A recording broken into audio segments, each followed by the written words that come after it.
자, 이번에 강의할 내용은요, 5강으로서 바이오스 회로 해석 및 고장 진단 수리에 대해서 알아보도록 하겠습니다. 자, 교육할 내용에 대해서 간단하게 살펴보고 넘어가도록 하겠습니다. 자, 메인보드 구조에 대해서, 메인보드 구조의 구성 요소에 대해서 계속 말씀을 드리고 있는데, 그만큼 이제 중요하기 때문에 말씀드린다 얘기죠. 메인보드 구성회로는 보통 뭐 6개 회로로 구성되어 있는데, 항상 늘상 제가 드리는 말씀이지만 TV나 모니터와 다르게 모든 회로들이 보드 한 장, 그 PCB 한 장에 전부 다 통합돼서 구성되어 있습니다. 그래서 메인보드가 어떤 구성 요소를 갖고 있는지 항상 말씀드리는 이유가 그거죠. 그죠? 왜냐면은 보통 이제 모니터 수리를 많이 하시는데 모니터 수리하다가 메인보드 수리를 하게 되면은 굉장히 머리 아파 하시는 분이 있어요. 왜냐면은 모니터나 TV처럼 이렇게 회로들이 조각조각 있던 보드로 PCB로 나눠져 있는 게 아니라 보드 한 장에 모든 회로들이 그죠? 집약돼서 통합적으로 구성되다 보니까 좀 복잡해 하시는 분들이 많습니다. 그래서 저희가 이제 메인보드 교육을 하는 목적이 요소별로 저희가 이제 그 회로에 대한 회로 해석 및 동작 원리에 대해서 말씀드린 이유가 그거죠.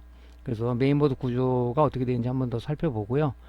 그 다음에 바이오스 회로의 적용된 소자, 바이오스 회로를 구성하고 있는 중심 소자는 도대체 무엇이 있는가 해서 알아보고요. 그 다음에 이제 바이오스라는 얘기는 많이 들어봤어요. 메인보드에서는 바이오스라는 얘기를 많이 쓰고, 또 우리 그 AD보드나 TV에서는 뭐 펌웨어 이렇게 얘기를 많이 씁니다. 보통 메인보드에서 펌웨어를 쓰는데 보통 바이오스라는 얘기를 많이 쓰죠. 베이직 인풋 아웃풋 시스템 해가지고 바이오스라는 얘기를 많이 써요. 근데 같은 얘기예요. 그죠? 마이콤 안에 그 펌웨어가 들어가 있는데 그럼 바이오스 또 내지는 뭐 펌웨어 이렇게 얘기를 합니다. 그래서 같은 얘기다 보시면 됩니다. 그 다음에 바이오스 회로 해석 및 고장 진단 수리, 바이오스 회로 해석, 동작 원리는 어떻게 되고 있는지를 우리가 한번 살펴봐야 된다 하는 얘기고요. 근데 고장 점검 수리는 어떻게 할 것이냐, 어떤 그 양부 판별, 또 전압 및 파형 무선은 어떻게 할 것이냐. 보통 이제 바이오스 회로는 그 우리가 이제 롬이라는 그 칩 안에 보통 롬이라는 칩인데 보통 SPI 플래시 롬 이렇게 얘기합니다. 그 롬 안에 우리가 바이오스 즉 펌웨어가 들어가 있는데 그 펌웨어가 불량이 났을 경우는 보통 우리가 오실로스코프로 파형을 측정해 보는 거죠. 데이터 단과 클락 단과 데이터 인풋 단과 연산을 해서 아웃풋을 출력하는 데이터 아웃풋 단과 그 다음에 클락 단을 우리가 이제 그 오실로스코프로 측정해 보면 불량이 난 그런 그 펌웨어들은 파형들이 안 나오죠. 그래서 그렇게 이제 파형 분석하는 방법을 살펴보고요. 우리가 이제 메인보드 모니터 수리할 때도 마찬가지지만은 모니터 수리할 때도 보면 뭐 LED 테스터기라든가 무슨 뭐 여러 가지 지그들을 많이 사용하지 않습니까? 메인보드 수리할 때도 우리가 지그를 좀 사용하는데 보통 이제 뭐 포스트카드 메인보드 고장 진단기라고 보통 얘기하죠. 그래서 포스트카드 사용법하고 그 다음에 이제 그 조금 전에 말씀드린 롬 안에 펌웨어가 저장되어 있다 그러는데 메인보드 역시 마찬가지로 모니터하고 마찬가지로 펌웨어 손상이 좀 많이 있습니다. 그죠? 펌웨어 손상이. 그랬을 때 이제 펌웨어 즉 롬 안에 들어있는 SPI 플래시 롬 안에 들어있는 펌웨어를 우리가 저장 읽거나 쓰거나 이렇게 해야 되는데 바로 그때 쓰는 게 롬라이터라는 거죠. 롬라이터는 이제 뭐 고가형과 저가형이 있는데 우리가 보통 이제 저가형으로 ISP 지그를 많이 쓰죠. ISP 인시스템 프로그래머라 해가지고 우리가 이제 그 좀 저가형 장비를 이용해서 롬 안에 들어있는 펌웨어가 손상됐을 때, 즉 바이오스가 손상됐을 때 제조사에서 제조사 홈페이지에 들어가서 그 메인보드 해당 모델에 대한 그 펌웨어를 다운받아서 즉 바이오스를 다운받아서 ISP 지그를 통해서 우리가 그 SPI 플래시 롬에다가 라이트를 하게 되겠죠. 그런 방법을 좀 설명을 좀 드리고요.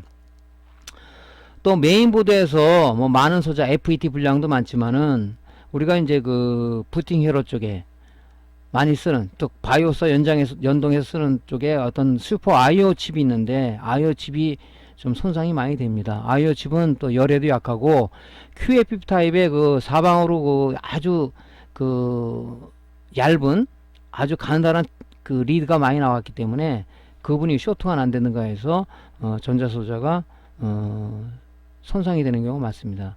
QFP 타입의 전자소자를 우리가 쉽게 탈부착하는 방법을 어떻게 할 것이냐에 대해 설명을 좀 드리겠습니다.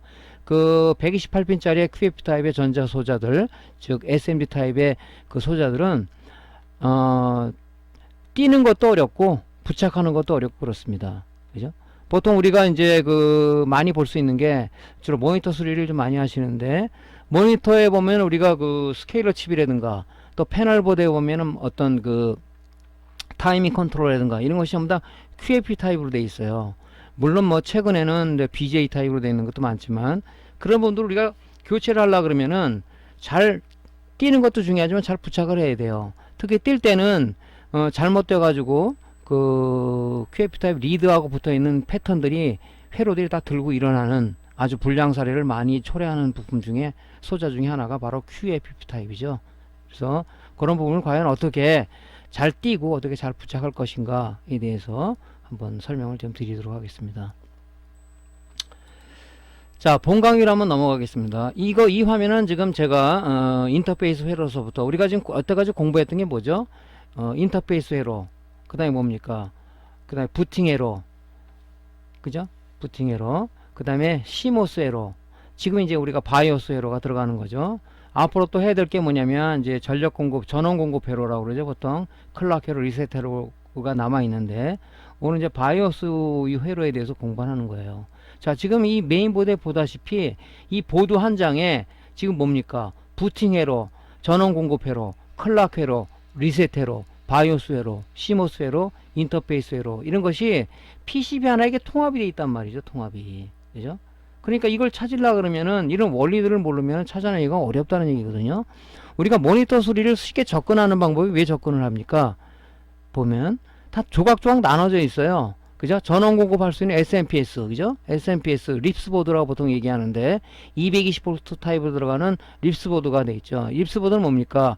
AD보드하고 인버터에 전원을 공급하는 SMPS 부분하고, 그 다음에 뭡니까? 인버터나 아니면은, 요즘 이제 LED 모니터죠? LED의 드라이버 보드에 전원을 공급할 수 있는 그 드라이버 보드가 같이 립스보드에 붙어 있는 타입이 우리가 립스보드다, 이렇게 보통 얘기를 하는데, 그렇게 나눠져 있고요. 근데 AD보드, 우리 지금 메인보드에서 이 메인보드처럼 모니터의 AD보드를 보통 메인보드라고 보통 얘기하죠. 메인보드, 그런 부분. 그 다음에 이제 액정에 어떤 그 신호를 갖다가 우리가 만들어주고 공급해주는 패널보드가 있어요. 그 다음에 이제 뭐 우리가 MCU를 컨트롤하기 위해서 OSD 보드가 있단 말이죠. 그렇게 쭉 나눠져 있다 보니까 조각조각 분리되어 있다 보니까 고장 요소 찾기가 그냥 쉽다. 그죠? 뭐 쉽다라는 맛은 조금 약간의 그 어폐가 있지만 초보자들이 접근하기가 좋다 이거죠. 근데 모니터 수리하던 사람이 메인보드 쪽이나 이 메인보드나 뭐 노트북도 마찬가지고 접근했을 때 도대체 이게 뭐지 하고 하는 그 쪽에 여러분들이 그 어려움을 많이 겪고 있죠. 이게 바로 통합됐기 때문에 그래요. 그죠? 쉽게 접근하기가 어렵죠. 그래서 이 6개, 지금 몇 개 회로입니까? 하나, 둘, 셋, 넷, 다섯, 여섯, 7개 회로를 갖다가 제대로 회로 해석 및 동작 원리를 정확하게 모르면 우리가 수리를 할 수가 없다. 우리 모니터 접근할 때도 마찬가지잖아요. 보통 뭐 립스보드 수리를 많이 하시는데, 초보자분들이 립스보드에 우리가 그 동작 원리, 회로 해석을 정확하게 하자면 수리 못하듯이 메인보드도 마찬가지거든요. 그죠? 그래서 이 메인보드는 데스크탑이나 아니면 노트북이나 뭐 태블릿이나 스마트폰에 메인보드 들어가죠. 통합으로. 이게 뭐냐면 메인보드, 모체가 되는 보드다 이거죠. 중요한 겁니다 이게.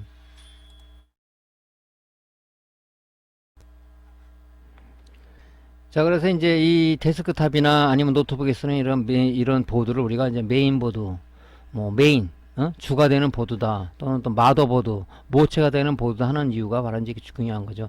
우리 지금 모니터나 TV에서도 AD보드가 중요한 역할을 하잖아요. 그죠? 우리가 그래픽 카드로 들어온 정보를, 그죠? 모니터에서는 스케일을 통해서 1차 뭡니까? 1차 가공을 하죠. 1차 영상 정보를 가공을 해서 이제 패널보드로 넘겨주면 패널보드에서 2차 가공을 해서 이제 그 LDI 칩, 그죠? LDI가 뭡니까? 그죠? 그 영상 칩이라고 보통 얘기하는 그쪽으로 이제 전달해서 영상을 구현하게 돼 있죠. 그래서 어쨌든 간에 메인보드로 하기 위해서 이 각 파트별 이 회로에 대해서 정확한 동작 원리, 즉 회로 해석을 해야 된다 하는 얘기를 다시 한번 말씀드립니다. 자, 바이오스 회로에서 적용된 중심 소자는 이거 여러 번 나오죠. 여러 번. 왜냐면 여러분들이 지금 제가 자꾸 반복해서 드리는 말씀이 뭐냐면은 이 강의를 이제 기초부터 안 듣고 메인보드 막상 들으시는 분이 있어요. 그러다 보니까 이런 이제 소자에 대해서 말씀을 안 드리면은 또 여러분들이 금방 흥미를 잃어버리는 사람들이 있더라고요. 그래서 제가 너무너무나 중요한 소자고 그래서 이제 반복돼서 말씀드리는 거죠. 바이오스 회로의 중심 소자는 뭐냐면 보통 이제 우리가 회로를 구성할 때 전자 회로를 구성할 때 RLC 수동 소자라고 보통 얘기하죠. 자기 혼자서는 무슨 일을 못하죠. 걔는 능동 소자는 뭡니까? 지 혼자 스스로 일을 할 수가 있는 거예요. VCC 하나만 가해주면은 그죠? 발진도 하고 스위칭도 하고 그런 소자를 왜 능동 소자라고 얘기하는데 이 수동 소자는 RLC, R은 뭡니까? 레지스턴스 약자, 레지스터 약자에서 저항이라고 얘기하죠. 저항, C, 컨덴서 약자를 써서 C라고 보통 얘기를 하고요. 그 다음에 L은 뭐냐? L, 그죠? 인덕터죠? 코일이라고 얘기합니다. 그래서 RLC라는 우리의 수동 소자는 전자 회로를 구성할 때 빠지면 안 되는 굉장히 중요한 소자 중에 또 하나입니다. 물론 능동 소자도 중요하죠. 우리가 말하는 무슨 FET라든가 PWM이라든가 뭐 레귤레이터라든가 이런 부분도 중요하지만 그죠? 그 소자가 이 RLC와 결합하지 않으면 우리 전자 회로가 구성이 되지 않습니다. 그죠? 우리 역시 마찬가지로 이 바이오스 회로에도 이 콘덴서가 들어가는데 콘덴서가 종류가 많아요. 보면 이 전해 콘덴서도 있고요. 그 다음에 뭐 세라믹 콘덴서도 있고 마일러 콘덴서도 있고 그죠? 무슨 뭐 여러 가지 콘덴서들이 있는데 보통 우리가 쓰는 것들은 이제 보통 메인보드에 쓰는 것들은 요 전해 콘덴서하고 요 MLCC라고 해가지고 이 칩 콘덴서를 많이 씁니다. 칩 콘덴서 그죠? 노트북에는 뭡니까? 이 탄탈 콘덴서라고 해서 많이 써요. 그럼 왜 메인보드는 이 탄탈을 안 씁니까? 메인보드는 사실 뭐 공간이 넓지 않습니까? 그죠? 근데 노트북 같은 경우는 공간이 좁아요. 그렇기 때문에 고주파 특성과 열 특성에 강한 이 세라믹, 이 탄탈 콘덴서 쓰지 않으면은 쉽게 상하겠죠.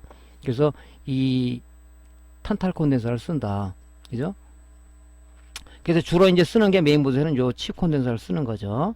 이 탄탈 콘덴서 노트북 수리하시는 분들은 이제 노트북도 관심 있으신 분들은 또 참 보는데 보통 우리가 이 하얀 띠가 있는 부분을 갖다 마이너스라고 보통 얘기를 하시는데 탄탈 콘덴서만큼 예외입니다. 요 표시된 부분이 이게 플러스 극성을 나타내는 거예요. 어떤 거는 이게 표시가 플러스라고 표시 안 되는 것들이 있어요. 근데 이것을 역삽을 했을 때는 터져버리겠죠. 그죠? 콘덴서는 플러스 마이너스 극성이 있는 거죠. 그래서 물론 세라믹 콘덴서는 극성이 없지만 이런 것들은 극성이 있죠.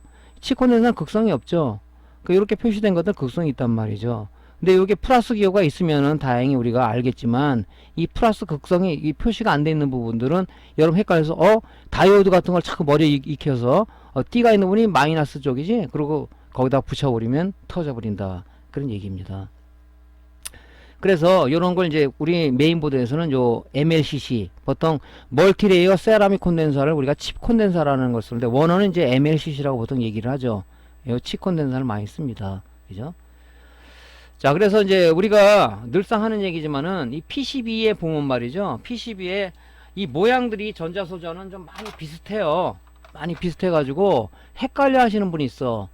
보통 TR이나 레귤레이터나 모양이 비슷한데, 그죠? 그런 걸 보고 뭐 TR 자리에 레귤레이터를 끼시는 분도 있고 초보자들은 그래요. 표기명이 돼 있잖아요. 그죠? TR은 뭐냐면 표기명이 Q란 말이죠. 레귤레이터는 전원 소자 같은 건 U라고 표시돼 U. 그래서 그걸 보고 아는데 보통 여러분들이 이제 초보자들은 그걸 잘 몰라요. 그래서 이제 전기전자 기초 과정에서 이제 PCB 표기명에 대해서 많이 말씀을 드렸는데 이제 모르시는 분을 때문에 거지. 이 콘덴서는 C라고 콘덴서 약자에서 C라고 표시가 되어 있어요. 메인보드에 보면 이 솔더 마스크 잉크로다가 굉장히 많은 표기명들이 이렇게 되어 있습니다. 이렇게 여기 보시면 많은 표기명들이 있어요. 부품에 보면 이 지금 확대를 해서 한번 볼까요? 요 부품에 보면 요 밑에 요런 데 보면 이 표기명들이 많이 있어요. 이렇게 표기명들이 이게 있습니다. 이렇게 이제 표기명들이 이건 뭐냐면 이 PCB 설계한 사람들이 요 자리는 콘덴서를 꽂아야 됩니다. 요 자리는 뭐 수정 발전자를 꽂아야 됩니다. 이렇게 이제 표시해 놓은 거죠. 그래서 표기명들이 이렇게 돼 있어요. 여기 보면 요 크리스탈은 보통 우리가 X라고 표시한다 그랬죠. X. X가 크리스탈 얘기하는 겁니다. X가. 콘덴서는 C로 표시돼 있죠.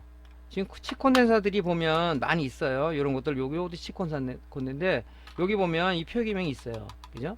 그 표기명을 보고 우리가 이제 이게 무슨 부품이냐 여러분들이 이제 그렇게 판단할 수 있는 능력을 스스로가 이제 키워야 된다 이거죠. 근데 이거 안 하고 이건 뭐 치콘덴서하고 또 치코일하고 모양이 비슷해요. 그러니까 치콘덴서에 치코일 꽂으면은 콘덴서하고 코일은 아주 정반대의 역할을 하기 때문에 문제가 크죠. 그래서 이 PCB 표기명을 항상 여러분들이 보고 콘덴서인지 코일인지 그죠? 요 모양이 이렇게 치코도 생겼죠. 코일도 이렇게 생겼어요. 근데 표기명이 없습니다. 여기는. 그러니까 뭐냐면 우리가 그 PCB에 솔더 마스크 잉크로 표시된 흰색이나 아니면 뭐 이런 보통 흰색으로 돼 있는데 그걸 보고 요거는 콘덴서다. C네 콘덴서구나. 뒤에 있는 것은 뭐 101이라면 뭐 첫 번째 회로에 첫 번째 콘덴서다 그랬고 뭐 101, 뭐 103, 204 이렇게 표시가 되어 있는데 그런 건 관여하지 말고 C라는 거 요걸로 보시면 되겠죠. 그래서 컨덴서를 우리가 표기명을 보고 교체를 하면 된다. 불량 났을 때. 그래서 보통 이제 우리 메인보드에서는 이 칩 컨덴서 얘는 2를 많이 써요. 얘를. 얘하고 이제 어레이 컨덴서 또는 네트워크 컨덴서라 그래 가지고 요 지금 어레이 콘덴서는 칩 콘덴서 4개를 갖다 통합을 시켜 놓은 겁니다. 다리가 지금 4개 나와 있죠. 4개. 4개 나와 있는데 이거는 뭐냐면 콘덴서 4개를 갖다가 하나, 둘, 셋, 4개를 갖다가 하나의 패키지화, 즉 하나의 집적화를 시켜 놓은 거다 이거죠. 그래서 이제 보통 뭐 소형화, 경량화를 위해서 자꾸 이제 모든 부품들이 통합화, 집적화 돼 가고 있는 그런 것들이 우리 보통 이렇게 전자소재의 발전상이라고 봐야 되겠죠. 모니터, 립스보드 수리해 본 사람 알 거예요. 그죠? 보통 우리가 스위칭 회로에 보면은 PWM하고 FET가 있는데 어떤 사람은 간혹 질문하죠. 아무리 쳐도 FET가 없네요. 뭐죠? 그게 뭐냐면 이 파워 스위치라 그래가지고 그죠? 거기에 펄스 발진과 스위칭이 같이 통합되어 있는 그죠? 파워 스위치라는 부품을 하나 썼기 때문에 당연히 FET가 없는 겁니다. 그죠? 그게 하나 가지고 안에서 내부에 펄스 발진과 스위칭을 해서 아웃풋을 갖다가 보통 거기서 발진해서 아웃풋을 내는 거죠. 얘도 마찬가지예요. 이렇게 4개 쓸 거 하나로 통합했다 이거죠. 근데 치 콘덴서는 뭐냐면 우리 전에 콘덴서는 여기 표시가 이렇게 돼 있습니다. 뭐죠? 120 마이크로 뭐 12V 이게 되는데 치 콘덴서는 아예 표기명이 없어요. 표기명이. 그렇기 때문에 뭡니까? 우리가 콘덴서의 제일 중요한 몇 가지 요소가 뭡니까? 정전 용량, 내압, 그죠? 이것이 굉장히 중요하죠. 정전 용량은 뭡니까? 전기를 담을 수 있는 크기, 그릇 크기를 얘기하는 거죠. 용량. 내압은 뭡니까? 내압. 콘덴서에 걸어줄 수 있는 최대 전압을 얘기하는 거죠. 그래서 이 치콘덴서는 이 크기가 용량과 내압을 나타낸다. 자, 크기가 이만한 건데 측정에 불량이 났어. 요만한 걸 갖다 꼈다 그러면 어떻게 됐어요? 얘가 만약에 내압이 12V인데 얘는 6.3V짜리야. 여기다 회로에다 넣어서 어떻게 되겠습니까? 터져버리겠죠? 그죠? 그렇기 때문에 얘보다가 약간 큰 거는 괜찮지만은 그죠? 얘보다 작은 걸 쓰면 안 된다. 왜? 크기가 용량과 내압을 나타낸다. 용량, 전기를 담을 수 있는 그릇, 그죠? 그릇 크기, 내압, 콘덴서에 걸어올 수 있는 최대 전압, 콘덴서가 견딜 수 있는 전압을 얘기하는 거겠죠? 그죠? 그런 걸 얘기를 하는 건데 초보분들은 그 내용을 모르고 그냥 아무거나 갖다 끼면 안 되는 얘기죠. 또 이 부품이 불량이 났을 때 보통 이걸 주문을 안 하고 보통 폐보드에서 쓰는 건데 이 콘덴서 표기명이 C로 돼 있는데 다른 폐보드 보니까 비슷하게 생겼어. 그게 불행하고도 L, 그죠? 이 코일이었었어요. L. 이걸 갖다 떼어다 붙이면 안 되겠죠. 콘덴서 역할하고 코일 역할하고 틀리잖아요. 그죠? 그죠? 콘덴서는 뭡니까? 이 내부에 용량성 리액턴스가 있지만은 코일은 유도성 리액턴스라는 정반대 특성을 갖고 있기 때문에 쓰시면 안 된다는 얘기죠. 자꾸 저한테 질문하시는 분이 있어요. 이 크기를 그래도 가늠하지 못하겠다. 그래서 여러분들한테 항상 드리는 말씀이 우리가 계측기 공구 같은 게 필요하다. 그래서 여러분들이 이제 잘 모르신다면 이 버니어 캘리퍼스라는 게 있어요. 버니어 캘리퍼스. 걔 갖고 이제 요 측정을 해서 보통 이 사이즈가 있죠. 3216이라 그러면 요 가로가 3.2mm, 세로가 1.6mm라는 얘기예요. 물론 뭐 눈대중을 해서 보통 쓰지만 눈이 안 좋으신 분들은 보통 이게 좀 이 콘덴서가 워낙 치콘덴서가 작기 때문에 요걸 갖다 쓰기가 좀 어려워요. 그때 이제 여러분들이 필요한 게 뭐냐면 이 버니어 캘리퍼스라는 그런 공구가 필요해요. 가격도 한 15,000원이면 살 겁니다. 근데 그거는 우리가 전해 콘덴서라든가 이런 MLCC라든가 또 휴지라든가 우리가 주문할 때 필요한 어떤 그 하나의 공구라고 볼 수가 있겠죠. 그래서 이제 그 우리가 번역해지 우리가 뭐 니퍼 드라이버 뭐 이런 것들 필수 장비 인도 필수 장비를 갖고 있듯이 번역 캘리퍼스도 그냥 우리가 필수 공구로 하나 갖고 있으면 좋으실 것 같아요. 자, 요런 거죠, 요런 거. 몇 번 제가 보여드렸는데, 자, 요렇게 생겼어요, 모양은.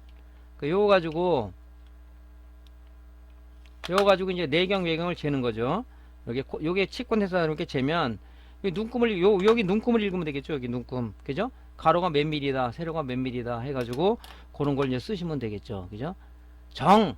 뭐 눈대중으로 보통 이제 수리하다 보면 수리경험에서 하는데 내가 이거 측정하기가 어렵다 그러시는 분들은 이제 이 번역 캘리퍼스를 이용해서 여러분들이 사용하시면 되겠습니다. 뭐 가격은 보통 이제 저게 수동으로 눈금을 읽는 게 있고 액정이 돼 있어서 디지털 값으로 이렇게 표시가 되는 게 있는데 전번에도 한 말씀드렸지만은 디지털을 표시해야 되는 그 디지털 그 번역 캘리퍼스는 가격이 비싼 게 해야 돼. 정확합니다. 싼 것들은 수치가 정확하지가 않아요.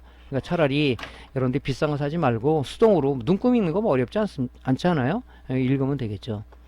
자, 그래서 요렇게 이제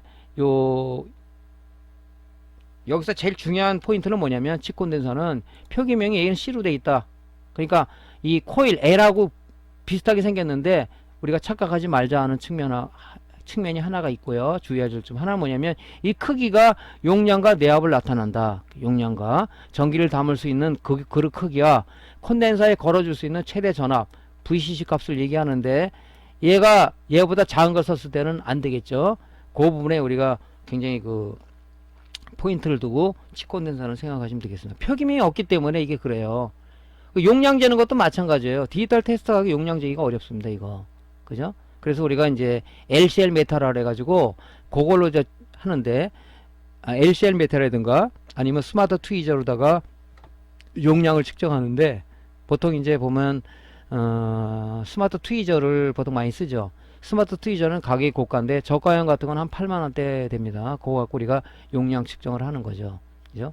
그래서 이제 여러분들이 이제 그런 걸 계측기로다 사용할 수도 있죠. 근데 이제 버니어 캘리퍼스만큼 사실 스마트 트위저가 있으면은 디지털 테스터기로 커버 안 되는 부분들이 커버가 되는 거고요. 또 하나는 뭐냐면 집게 형식으로 되어 있기 때문에 쓰기가 상당히 편리해요. 작업성이 좋아요, 작업성이. 그래서 이제 그거를 여러분들이 장만하시는 것들을 좀 추천하는 거죠. 근데 이제 저가형과 고가형 차이는 뭐냐면 저가형은 L, 인덕터 값을 측정할 수가 없어요. 그러니까 여러분들이 이제 안 되니까 또 뭐냐 LCL 메타라는 것을 또 고가 장비를 사시는 분도 있더라고. 그런 것보다는 그냥 스마트 트위저를 그래서 제가 한번 검토를 해봤더니 한 20만원에 30만원 사이면 하나 사겠더라고요. 그러면 이제 인덕터 값까지 측정할 수가 있다. 코일 인덕터 값이 헬리 값으로 나오죠. 마이크로 헬리 값을 측정할 수가 있는데 저가형은 인덕터 값을 측정할 수가 없습니다. 자, 다음 저항인데요. 저항은 보통 레지스터에 앞달아서 PCB 표명이 R로 되어 있습니다. R.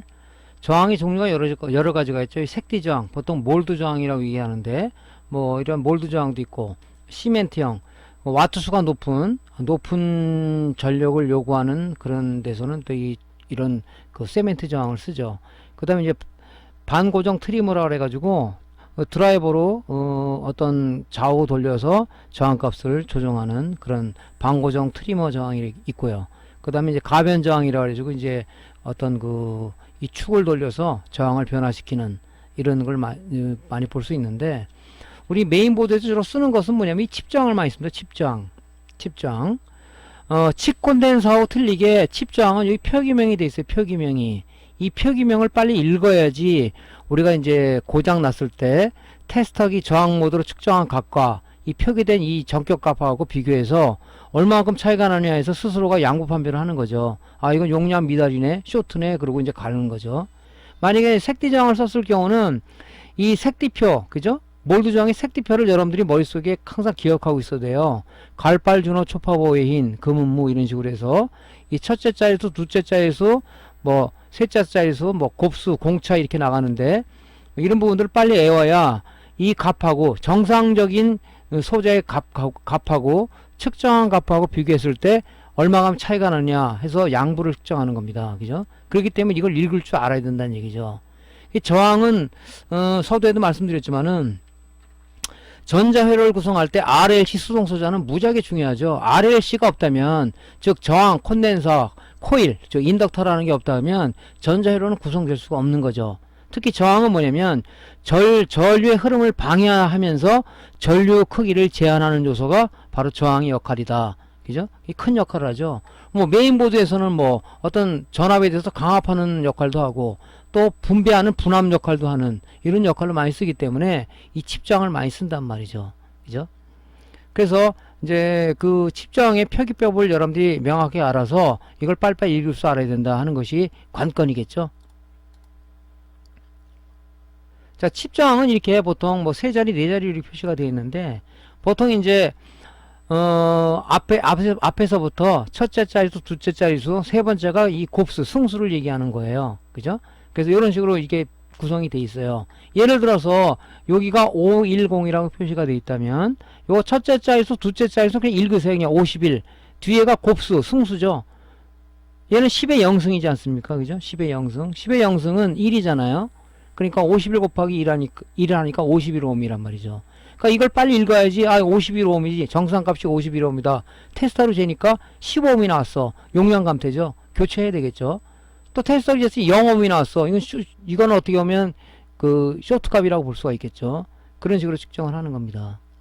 그리고 저항이 이렇게 칩 저항이 이렇게 있다면 이 어레이 저항 또 어레이 저항을 또 네트워크 저항이라고 얘기도 합니다. 보통 어레이 저항이라는 걸 많이 써요. 콘덴서도 어레이 콘덴서가 있다고 그랬죠. 이런 저항 지금 요 33오음짜리 저항을 이렇게 4개를 갖다 통합시켜 놓은 거예요. 그죠? 그래서 메인보드에서 이 어레이 저항, 어레이 콘덴서 많이 쓰는데 이걸 이제 우리가 이 330이라 표기된 것은 조금 전에 말씀드렸다시피 335옴이 아니에요. 첫째 자리, 둘째 자리 그냥 읽는다고 그랬죠. 33에다가 10의 승수니까 10의 0승은 1이지 않습니까? 이 33오음이란 말이죠. 착각계가 335옴이라고 딱 읽고 재니까 뭐 저항값이 테스터가 정상값인데도 아유 불량이네 하고 이렇게 판정하면 안 된다. 그래서 칩저항은 저항을 읽는 것을 여러분들이 빨리 알아야 된다는 얘기죠. 요 어레이 저항 같은 경우는요. 요 저항 요게 4개가 연결돼 있잖아요. 이 하나가 나갈 수도 있어요. 측정했더니 얘는 3개는 정상인데 이 하나가 나갔어. 그럼 요 하나만 갈 수 있어요? 아니잖아요. 이 통합됐다 보니까 얘를 띄고 갈아야 된단 말이죠. 그죠? 그래서 그림에 보다시피 이런 것들은 여러분들이 빨리빨리 이제 읽는 연습을 해야 된다 하는 거죠.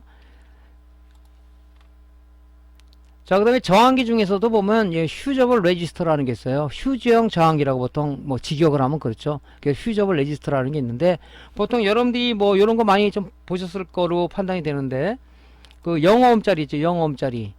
0오음짜리. 요거는 이제 휴지형 저항기예요. 원칙적으로는 이제 어떤 회로를 보면 이게 이 점퍼 역할이 철선으로 연결되어 있죠. 구리선으로. 요런 걸 이제 고급 보드에서는 이렇게 영어음을 써가지고 하나의 점퍼 역할, 어떤 것도 저항 역할을 해준다는 얘기죠. 그래서 보통 칩저항을 많이 쓰는데 또 일부 뭐 어떤 다른 전자기기는 이렇게 몰드 저항을 쓰는데 이건 색띠 값을 읽으라 그랬죠. 검정, 녹색, 은색 요런 건 실질적으로 보면 0옴이나 마찬가지죠. 0옴. 그러니까 요런 걸 쓰는 경우도 있어요. 요즘 잘 안 쓰지만은 보통 요즘은 이제 이렇게 0옴짜리를 많이 쓰죠.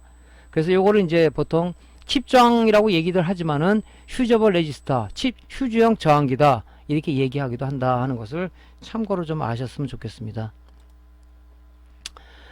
자, 칩 표기명을 좀 정확하게 말씀드릴게요. 숫자가 이렇게 칩저항은 표시가 되어 있어요. 근데 칩 콘덴서, 칩 코일은 아예 표기명이 없어요. 그죠? 한 칩저항 표기가 되어 있습니다. 그러면 이렇게 되어 있으면 앞에서부터 첫째 자리수, 둘째 자리수, 뒤에가 배수 내지는 승수라고 얘기를 하는데 곱수죠, 곱수. 그러니까 읽으면 돼요, 그냥. 예를 들어서 10004 네 자리 표기됐을 때는 첫째 자리수, 둘째, 셋째 자리수 읽으면 되는 거 맨 뒤가 이 곱수를 얘기해 승수를 얘기하는 거예요. 그럼 100에다가 0을 4개를 갖다 더해 주는 거죠. 그러면 이거를 1, 10, 100, 1000만, 10만, 100만 옴이라고 읽는 사람은 없잖아요. 자, 단위가 크니까 요걸 키로로 고치든가 메가로 고쳐서 우리가 읽죠. 1메가는 뭡니까? 10만 옴이잖아요. 그러면은 그죠? 요걸 갖다가 6개 다리 둘에 6개를 지워버리면 뭡니까? 1메가 옴이 되는 거죠. 자, 101 같은 경우는 10에다가 그냥 이 첫째 자리 둘째에서 읽어버리고 10 곱하기 10의 1승이니까 10의 1승은 10이죠. 10 곱하기 10은 뭐 100이죠. 100. 100옴이 되는 거죠. 자, 204다. 그럼 뒤에 0의 숫자가 4개죠. 그러면 이게 뭡니까? 20만 옴이죠. 20만 옴이 읽는 사람 없다 그랬죠. 1kg는 1000옴이죠. 그럼 앞에 세 자리 소수점을 찍어버리면 얘는 200kg가 되는 거죠. 자, 760대에 표기되어 있다. 이 0은 속지 말라고 그랬죠. 76 곱하기 10의 0승이니까 76옴이다. 그죠? 그래서 보통 초보자들은 이거 765옴으로 읽는 사람이 있어요. 이거 뒤에 거는 승수를 곱수를 얘기하는 거예요. 자, 2612라고 네 자리를 표시가 됐다 그러면 뭐냐? 261에다가 뒤에다가 곱수니까 맨 뒷자 자리수는 여기다가 0을 두 개를 더해 주는 거죠. 그러면 이게 5옴이니까 그죠? 10, 100점만 26,105옴이니까 키로로 고치면 1000단위 앞에 요 숫자 3개 대 점을 찍으면 26.1kg가 되겠죠. 자, 뒤에 0문자가 맨 뒤에 붙는 거 이게 곱수가 아니에요. 얘는 오차예요, 오차. 요거는 무시를 해버리면 됩니다. 자, 82에다가 0 2개 곱수니까 2개 붙였어요. 5옴이니까 키로로 고치면 요 200 앞에다가 그죠? 2자 앞에다 점을 찍으면 소점 세 자리 앞에 찍으면은 뭡니까? 8.2kg가 되겠죠. 자, 12000이다. 이 뒤가 배수라고 그랬죠. 여기 알파벳 요거 있는 건 오차니까 생각하지 말라 그랬죠. 요런 것도 0이죠. 120 그냥 읽고 뒤에다가 10의 0승의 1이니까 얘는 125입니다. 근데 0문자가 숫자와 숫자 사이에 들어가 있는 게 있어요. 이건 R은 소수점을 얘기하는 거예요. 이걸 무시하라고 또 하니까 이걸 무시하면 안 되겠죠.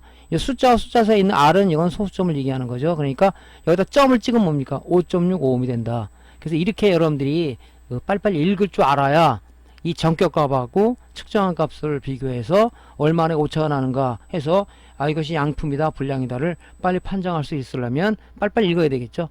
근데 칩장도 보면 여기 좀 불행하기도 이 예외사항 표기가 있습니다. 예외사항 표기가 그죠? 이 보니까는 그때는 분명히 첫째 자리 둘째 배수라고 그랬는데 갑자기 여기 보면 01x가 나왔어. 그게 뭐야 1옴이야? 그건 아니죠. 이게 여기가 아마 이 한계를 넘어가기 때문에 이렇게 아마 만들어놨지 않았냐.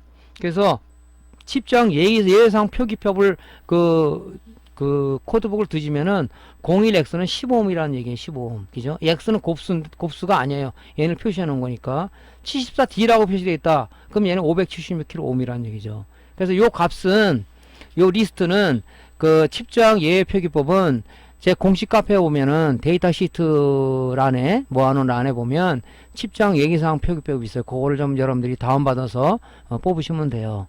제가 이제 그 유튜브 쪽에 공식 카페를 상단에다가 표시해 놨는데 들어가면 우리 저희 공식 카페랑 연결이 됩니다. 근데 거기서 이제 회원 여러분들 다 네이버 아이디 있잖아요. 아이디에서 여러분들이 등업 신청을 하게 되면 바로 제가 정형으로 등업을 시켜줍니다. 그 자리를 뽑으면 돼요. SMD 코드북도 있으니까요. 그걸 뽑아 출력해서 갖고 있으면 좋겠죠. 이게 굉장히 많습니다. 이걸 제가 일부러 뽑았는데 뽑으면 이렇게 나와요. 41x라고 표시가 돼 있어. 41옴이라고 읽으면 안 되겠죠. 이런 거는. 그죠? x. 그죠? 또 x니까 아까 x는 오차를 얘기하지 않습니까? 이렇게 하는데 그렇게 하시는 건 아니고 요런 거는 이제 보면 이 코드북을 뒤지면은 26.1옴이에요. 10x로 돼 있다. 15옴이 아니라 12.4옴이라고 표기가 돼 있습니다. 얘 코드북을 뽑아야 우리가 알 수가 있다 하는 거죠. 그래서 요거를 여러분들이 이제 제 공식 카페에서 뽑아가지고 프린터로 출력해서 갖고 있으면 빨리빨리 표기명을 읽기가 좋겠죠. 자, 이제 비로소 우리가 이 바이오소일에서 중심이 되는 소자가 뭐냐면 바로 이 롬입니다. 그죠?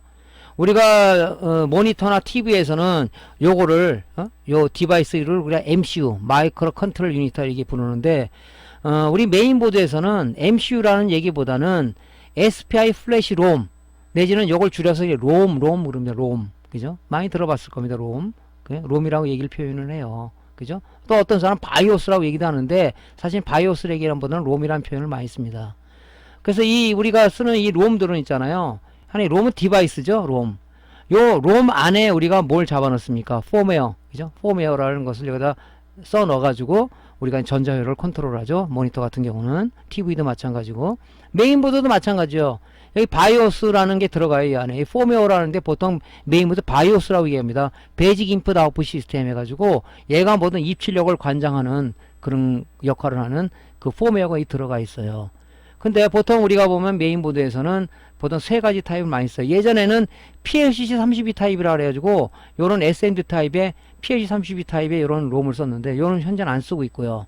지금 많이 쓰는 게 두 개 타입인데 PDIP 8핀 그 리드형 타입의 이 롬하고 SOIC 8핀 타입의 SMD 타입의 요 지금 롬을 많이 씁니다. 근데 요것도 지금 잘 많이 없어져 가는 추세고요. 거의 8핀 SOIC 8핀의 SMD 타입 을 많이 쓰고 있는 거죠. 그죠? 그 예전에는 요런 거 같은 경우는 참 우리가 애로사항이 많았어요. 요게 우리 SMD 타입, SMD는 뭐예요? SMD 타입은 뭡니까? 그죠? 리드가 이 소자가 이렇게 있으면 리드가 바깥으로 이렇게 나와 있는, 그죠? 여기다 납땜을 하는 거죠. 근데 PLC 타입 뭐냐면 리드가 안쪽으로 휘어진 거예요. 이렇게 낚싯바늘처럼. 그래서 여기다 이게 PCB에 여기다 납땜을 하는데 이게 납땜을 많이 해보지 않은, 즉 솔더링을 많이 해보지 않은 사람은 이 불량할 확률이 굉장히 높았어요. 그죠? 그래서 요거를 이제 불량이 많이 난다 그러면 우리가 이제 다른 방법을 써갖고 이제 하긴 했죠. 요건 잘 안 쓰고 있고 요것도 안 쓰고 있고 지금 요 삽을 많이 쓰고 있죠. 그 다음에 모니터 쪽도 마찬가지, TV 쪽도 마찬가지. 예전에는 이게 PLC44 타입이라 그래가지고 이 큰 이런 SMD 타입의 그 롬을 많이 썼습니다. MCU를. 보통 우리가 모니터에서는 MCU라고 많이 하죠. 근데 요즘은 이제 이런 걸 안 쓰고 전부 다 요렇게 SMD 타입, 이 메인보드처럼 요런 걸 많이 쓰고 있죠. 요런 걸 많이 씁니다. 그래서 이제 그 간혹 이렇게 질문하시는 분이 있어요. 모니터 같은 경우는 수리하다 보면은 이 롬이 없는 건 왜 그렇습니까? 그래요. 보통 이 롬이 그 모니터 중엔 25X 뭐 이렇게 나가죠. 이 롬이. 그죠? 우리 E표론 같은 건 뭡니까? 24C11, 24C16, 뭐 24C 뭐 02, 24C 뭐 이렇게 나가죠. 이렇게. 근데 2호로 나가는 게 없다고 얘기하시는 분 있어요. 요즘 전자 소자의 추세는 뭡니까? 통합하죠. 통합하다 보니까 우리가 이제 AD 보드에 이렇게 보면 그죠? 여기 스케일러라는 게 있어. 스케일러. 그죠? 그리고 여기 이제 롬이 있고 여기 EP롬들이 있고 그죠? 각종 전원 그 소자들이 있는데 그죠? 2호로 나가는 게 없다고 얘기하시는 분이 있어요. 이게 요즘 뭐냐면 요 스케일러 안에 통합이 되어 있는 겁니다. 그래서 이걸 얘를 뭐라고 하냐? 원칩 스케일러라고 보통 얘기를 합니다. 이거를 원칩 스케일러. 그죠? 원칩. 하나의 칩에 통합되어 있다. 이렇게 얘기를 많이 하죠. 또 이런 질문도 하죠. 뭐 이걸 연장해서 얘기를 한다면 립스보드를 수리했는데 립스보드 스위칭 에러는 PWM하고 FET가 있다고 그러지 않습니까? 근데 왜 FET가 없어요? PWM밖에 없는 것 같은데요. 데이터 시트를 찾아보면 되는데 글쎄 이상하게 우리 수리맨은 데이터 시트 찾기를 굉장히 싫어하더라고요. 그건 뭐냐면 파워 스위치라고 그래가지고 그죠? 이 안에 펄스 발전과 스위칭 기능이 통합돼서 하나로 되어 있는 게 발이 8짜리, 6개짜리, 7개짜리 되는 게 있죠. 그게 바로 뭐냐면 파워 스위치, 즉 뭐냐면 PWM 기능과 그 스위칭 기능 FET가 통합되어 있는 하나의 그 원칩으로 되어 있는 그죠? 그런 통합 디바이스를 얘기하는 겁니다. 그죠? 그래서 요즘은 이제 그런 추세다. 그래서 이제 보통 이제 메인보드에서는 롬 그러지만 실질적으로 이제 SPI 플래시 롬이라는 얘기를 많이 쓰는데 보통 롬이라고 많이 해요. 롬 종류는 조금 전에 말씀드렸죠. 이런 식으로 PLCC 32 타입의 SMD 타입이 있는가 하면 PDIP 타입의 PDIP 8핀 리드 타입, 그죠? 리드가 이렇게 나오죠. 얘는 리드가 이렇게 돼 있죠. 홀에 꽂는 거죠. 이렇게. 얘는 이렇게 SMD 타입으로 해서 여기 표면 실장에 이렇게 납땜하는 기술이고, 그 다음에 이렇게 이제 SOIC 8핀 타입의 SMD 타입이 있어요. 모니터 쪽에 보면 이제 뭐 보통 우리가 보통 PLC 44 SMD 타입하고 SOIC 8핀 타입의 이런 SMD 타입을 쓰고 있는 거죠. 그죠? 이게 이렇게 돼 있어요. 그럼 실질적으로 한번 모양을 한번 볼게요. 한번. 자, 예전에 그 우리가 메인보드들은 요 PLC 32 타입의 요런 롬을 많이 썼습니다. 이런 롬을.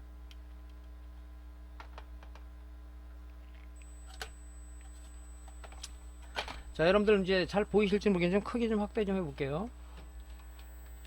여기 보시면은 예전에 그 보드들은 요렇게 이게 롬이야, 롬. SPI 플래시 롬이에요. 요렇게 지금 32 타입으로 표면에 이게 붙어 있습니다. 이렇게. 그죠? 그러니까 요게 이 리드가 안쪽으로 J자형으로 낚싯바늘처럼 휘어 있기 때문에 이 납땜하기가 보통 많이 해보지 않으면 이게 불량을 많이 나요. 냉남 나기도 하고 쇼트가 나기도 하고 또 이게 불량이 나서 뗐다 붙였다 하다 보면 이 패턴이 일어나서 그죠? 결론적으로는 또 뭐 리드선으로 연장해서 회로를 구성하는 경우도 많이 있단 말이죠. 이런 게 있어요. 여기서 애로사항이 참 많았어요. 예전에는 이 디바이스 불량도 많았어요. 이게 그죠? 그러면 뭐야, 이 디바이스를 떼야 되잖아요.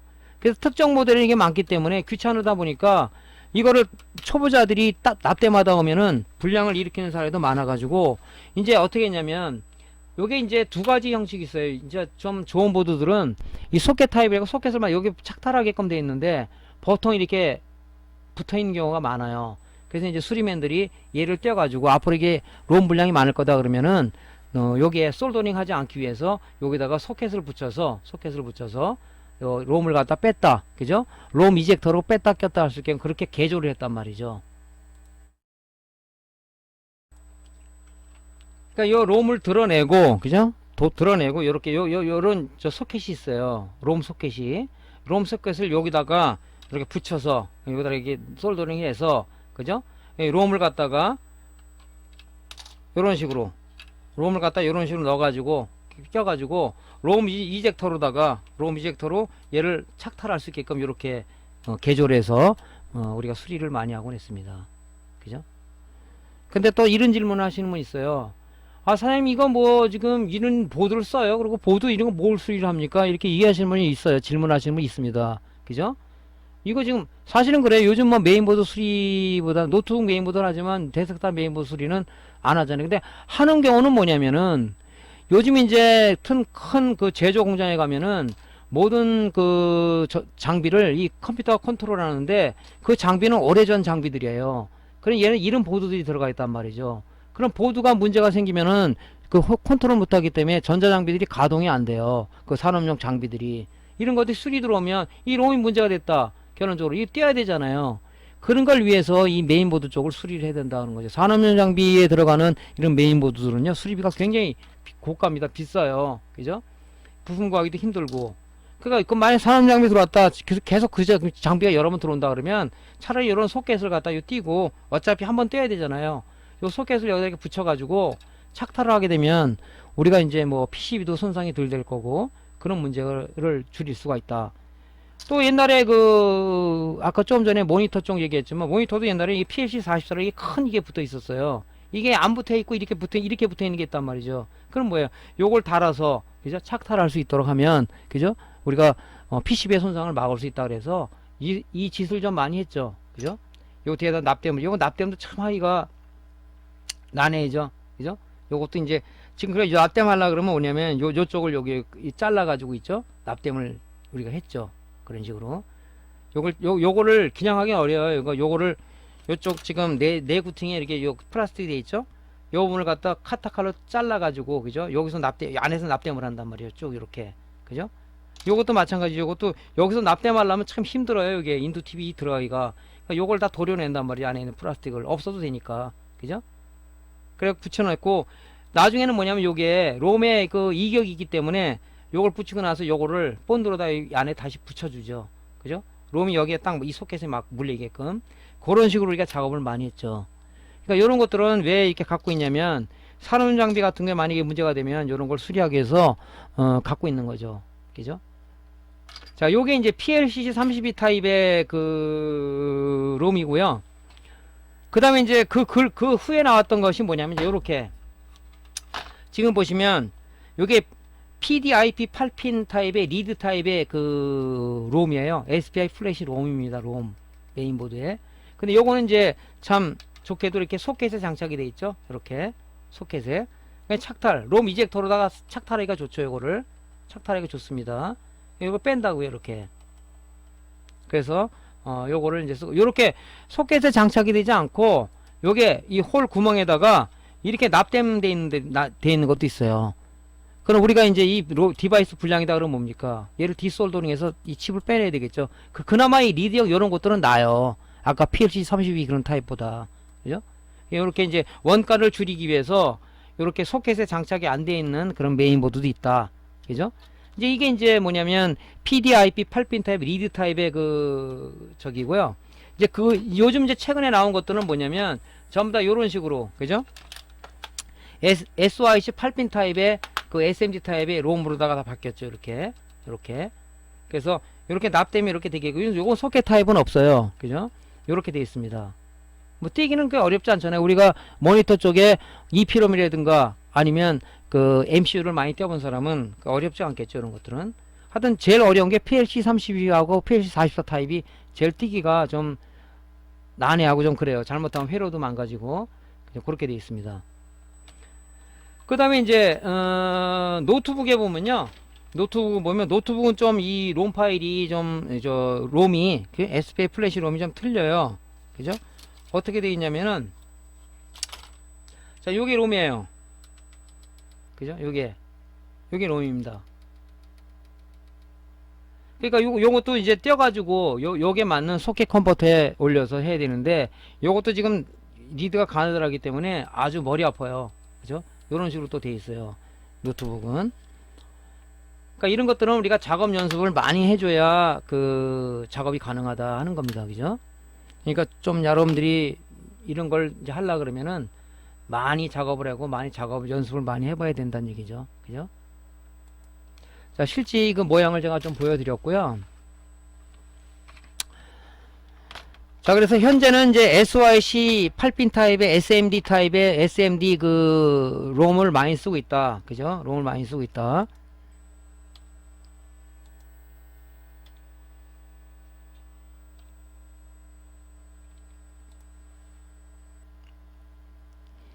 지금 방금 보여드린 이제 그 SOIC 8핀 타입의 SMD 타입의 그 지금 이 플래시 롬이에요.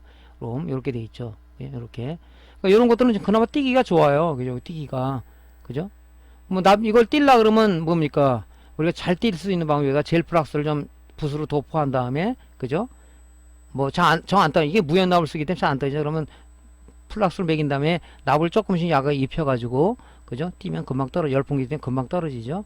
요렇게 이제 요게 이제 그 SOIC 타입의 메인보드 속에는 그 롬이고요. PDIP 8핀 타입의 리드 타입은 이제 소켓으로 안 돼 있는 것은 이게 요건 좀 소켓 타입으로 돼 있죠. 소켓으로 안 돼 있는 거. 요 소켓 타입 같은 경우는 롬 이젝터로 빼기가 좋죠. 요게 이제 그 지금 현재 써요. 지금 나오는 메인보드도 이렇게 많이 돼 있는 것도 있습니다. 예전에 이제 PLC32 타입 아주 이게 좀 난해하다고 그랬죠. 그래서 이제 만약에 여러분들도 수리가 이게 들어왔다 그러면은, 그죠? 요게 이제 앞으로도 들어올 가능성이 있다 그러면 아까처럼, 그죠? 롬 그 소켓을, 그죠? 롬 소켓을 달아가지고 작업하면 좋겠죠. 그죠? 옛날 AD보드에 보면 이렇게, 그죠? PLC44 타입의 이게 바로 MCU예요. MCU. 그죠? 이게 MCU란 말입니다. 그죠? 근데 참 수리하기 좋게끔 요렇게 참 그 원가가 조금 이 소켓 하나에 뭐 몇백 원 할지는 모르겠지만 원가를 줄이기 위해서 이렇게 해놓은 것도 있어요. 이건 진짜 잘 띄어야 돼. 잘못 띄면은 이 패턴이 일어나 버리거든요. 이게 솔더링 기술이죠. 그죠? 요렇게 되면 얼마나 좋아요. 그죠? 롬 이젝터로다가 양쪽에 걸어가지고 빼면 쏙 빠지죠. 그죠? 그러면 이제 요거만 가지고 롬 라이터하게 작업하고 다시 여기다 삽입하면 되니까 착탈식이니까 얘는 어차피 우리가 솔더링을 해야 된단 말이야. 디솔더링을 해갖고 뽑아야 된단 말이죠. 그때 이제 초보자들은 이 패턴을 일어나는가 또 다시 납땜함으로써 냉납이 안 되든가 아니면 리드끼리 붙어서 붙은 걸 모르고 전원을 넣는 경우도 있다. 그래서 이런 불량도 좀 많이 있었다는 얘기죠. 그죠? 지금도 이제 산업용 장비에 쓰는 이런 모니터들 같은 경우는요, 지금 이렇게 PLC40이 있어요. 제가 이런 옛날 장비를 왜 얘기를 하냐면은, 이제 산업용 장비를 이제 수리 기회가 있어서 들어오면은, 이게 뭐지? 하고 또 그러시는 분도 없지 않아 있을 수가 있단 말이죠. 그때, 옛날 롬 타입이구나. PLC44 타입이네. 이렇게 돼 있네. 그러면, 야, 이 소켓 하나 달자 해가지고, 달아서 이렇게 하면 편리하겠죠. 자, 우리가 이제 바이오스 쪽을 이해하기 위해서는, 우리가 바이오스 쪽 고장 수리를 하기 위해서는, 우리가 이제 메인보드에서 많은 분량을 이루고 있는 것들이 보면 이제 그 파워 서플라이 쪽에 고장이 많다고 그랬는데, 메인보드 쪽에서 보면은 이 지금 이 디바이스 분량, 그 SPI 플래시, 롬이라고 그러죠. 롬 디바이스는 크게 분량이 이렇게 많지는 않아요. 이 안에 들어가 있는 폼웨어, 얘가 분량이 많다고요. 바이오스라고 얘기하죠. 바이오스. 요 폼웨어가 분량이 많아요. 그래서 보통 보면 우리가 두 가지를 많이 쓴다고 그랬는데, SMD 타입, 그죠? SOIC 8핀 타입의 SMD 타입의 이 롬하고 PDIP 타입의 우리가 이제 리드 타입형 롬을 많이 쓴다. 그죠? 근데 핀맵은 거의 같습니다. 데이터 시트를 찾아보면요, 8개 다리가 있는데, 요런 거라든가 이런 다 8개 다리죠. 요 점이 있는 부분이 있죠. 요 점이 있는 부분이 1번 핀이에요. 여기 핀이 이제 시계 반대방으로 돌아가겠죠. 1, 2, 3, 4, 5, 6, 7, 8번이죠. 그죠? 요거 있는 것도 여기 홈이 하나 파져 있죠. 여기 홈 파져 있는 요쪽이 1번이란 말이에요. 1, 2, 3, 4, 5, 6 시계 반대방에서 8번 핀이라는 얘기죠. 이 지금 핀명은 거의 같아요. 1번이 칩 셀렉터에서 1번 데이터 아웃풋 라이트 프로텍터, 4번이 그라운드, 5번이 데이터 인풋, 6번이 클락, 7번이 홀드, 8번이 VCC예요. 그죠? VCC 이렇게 돼 있는데, 이 안에 들어가 있는 이 폼웨어가 분량이 많지, 이 디바이스 자체 분량은 거의 없다고 봐야 돼요.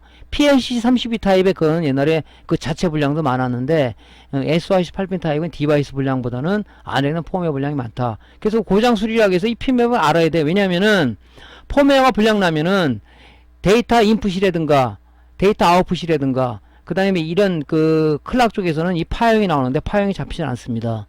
그럴 때는 이제 폼웨어 분량이다. 우리가 롬 라이팅을 하겠죠. 그래서 이 핀맵은 여러분들이 꼭 머릿속에 외우고 있으셔야 된다. 그래서 한번 이 데이터, 지금 EOX, 윈본드에서 제작한 그 이 디바이스인데요. 여기 이제 데이터 시트를 검색해 하면 WEOX40이라고 치게 되면 이 데이터 시트가 나와요. 이 보통 이제 요런 데이터 시트를 찾게 되면 핀맵, 이 설명, 제너럴한 설명, 그 다음에 핀맵, 그 다음에 핀맵에 대한 설명이 쭉 나오죠. 그죠? 그래서 한번 여러분들이 제가 전번에 메인보드 교육할 때 사우스 브리지 IO 쪽은 이 데이터 시트를 뽑은 책 한 권을 쓸 정도로 많아요, 양이. 그걸 여러분이 한번 조금 쭉 봐야 된다. 이해를 하기 위해서. 이 롬도 마찬가지죠. 이 장수가 많아요.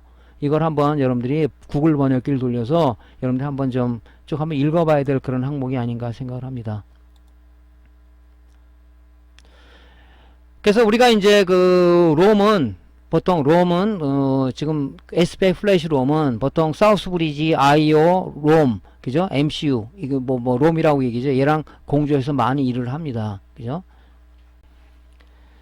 자, 사우스 브리지하고 이제 사우스 브리지의 LPC 버스를 이용해서 바이오스 프로그램이 왔다 갔다 하는데, 요런 내용들도 전반적으로 다 얘기할 수는 없지만 이 사우스 브리지가 하는 역할이 굉장히 많아요. 노스 브리지는 뭐라고 그랬죠? 노스 브리지 역할은 이 메인보드에 칩셋이 두 개가 있는데, 하나는 노스 브리지, 하나는 사우스 브리지예요.